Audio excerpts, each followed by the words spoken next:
My sister told my parents I was sleeping with her best friend, and now they think I'm ruining her life. So this all started yesterday when I, 22F, had a date planned with a guy.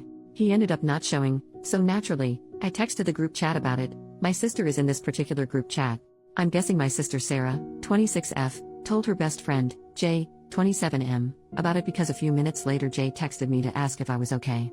I told him yes, just a little disappointed since I was pretty excited to try that particular restaurant. He said that he would pick me up at noon the next day so we could go eat there. I told him it wasn't necessary, but he insisted, so I agreed, not really thinking anything of it. Well, today he took me out as promised, and while we were eating, Sarah FaceTimed Jay. When he didn't answer, she called again. And again. He answered the fourth call and asked her what was going on.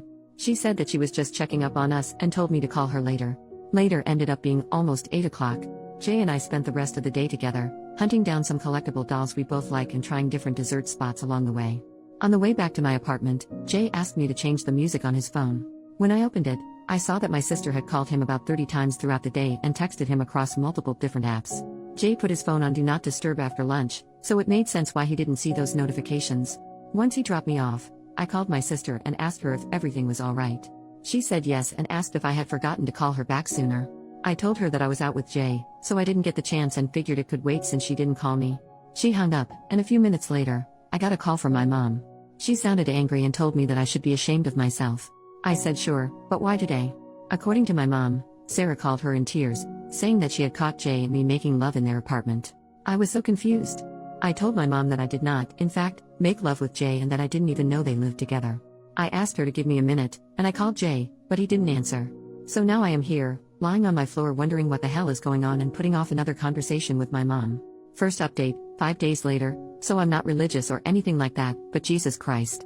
Thank you, everyone, for your kind words and support. I don't know what to do with myself. Also, I meant to post an update yesterday, but my friend asked me to go watch the Miguel O'Hara movie with her, and then I just forgot. Sorry about that. I wanted to clear up some confusion before the update. On my original post, when my mom told me that Sarah and Jay shared an apartment, I said, I didn't even know they lived together. Those were my verbatim words to her because, last I knew, Sarah had a roommate and Jay lived alone.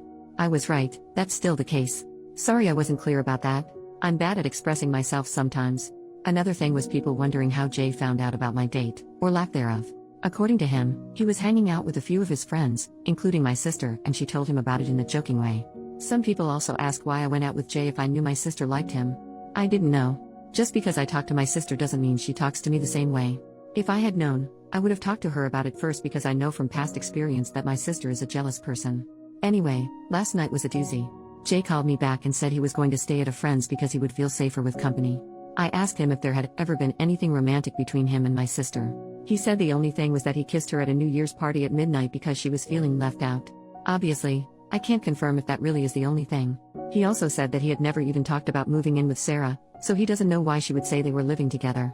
After I spoke with Jay, I called my mom again. She still sounded pissed, but this time I could hear my sister crying in the background and my dad yelling to get our butts over there, our being Jay and me, presumably. As I told my mom earlier, I didn't have Jay's butt, and I don't like to drive at night, so I told them I would go the next morning. That also gave me time to gather any evidence I could to prove my innocence. Jay even sent me a copy of his lease to prove that he and Sarah do not live together. I went to my parents alone because Jay has a job. As soon as I arrived, my parents started yelling at me. Just the usual stuff, that I was disrespectful, but they never expected this from me. How dare you do this to your own sister? You know she already has a hard time, why make her life harder? My dad even called me a whore. That was fun. I kind of just sat there doing the math on how much faster I could finish my grad program and flee the country, or at least the state. I wasn't very tuned in until my mom told me that if Sarah lost her job because of me, I would need to financially support her until she found another one. That's when I snapped and told them that if they thought I was going to do that, then they were as delusional as my sister. Missing one day of work because of a tantrum over something that didn't even happen was not going to get her fired. My dad said that Sarah had been missing work to make sure that Jay wasn't leaving early to go see me. I found out my sister also told them that Jay was missing a lot of work, so he wasn't taking enough home for their bills, and they had been sending her rent money for months. I told them it wasn't true and showed them the lease Jay sent, which clearly stated the day the lease started and when it ends. It also had his address, which is not the same as Sarah's. My mom brought Sarah out of her room, where she had apparently been this entire time, and told her to explain herself. Sarah said that he probably got that other apartment so that he could be closer to me when he went on supposed business trips. First of all, Jay is a software developer. I don't know what business trips he would go on. Second, nice way to find out that my sister doesn't even know where I live, because Jay's apartment is almost an hour away from mine. I showed my parents that on Google Maps, and they finally started to believe me. Sarah started crying and calling me a liar. My dad told me that even if what I said was true, I shouldn't have been so hard on Sarah, and that as her sister, I should be helping her when she's having a rough time like this. I told him I wasn't a therapist, but if she ever decided to get help, I would pitch in. I left after that. There was nothing else I needed to say, and there was no point in waiting on an apology. My dad looked uncomfortable, and my mom was too busy consoling my sister to notice me leaving. I haven't talked to them since. Sorry if you were expecting a fun update where I somehow got revenge on my sister or something crazy and petty. If you have questions, I'll probably answer. Thanks for caring, though. And to those of you that shared your own stories under my original post, damn, sorry you went through that. Second update, months later. I don't really know how to start this post, but I felt obligated to write an update after everyone sent me so much love and support. Jay got a permanent restraining order against my sister. It took some months and a lot more harassment, but he does have that now. As for why my sister was lying to get money from our parents, I couldn't tell you. I don't know where all the money was going, but I'm pretty sure that she lied because she didn't want them to be disappointed in her. A lot has happened, but to sum up, my sister was arrested for violating the restraining order and breaking into my home. My parents were furious with me after I didn't help bail her out. They blamed me for her getting arrested and for getting fired from the 3 jobs she's had since my last post. Since then, I have not had any contact with my mom or my sister. My dad called to wish me a happy new year, but that's about it. Also, I finished my master's degree, and after countless job applications and rejections, I finally found a job in my field.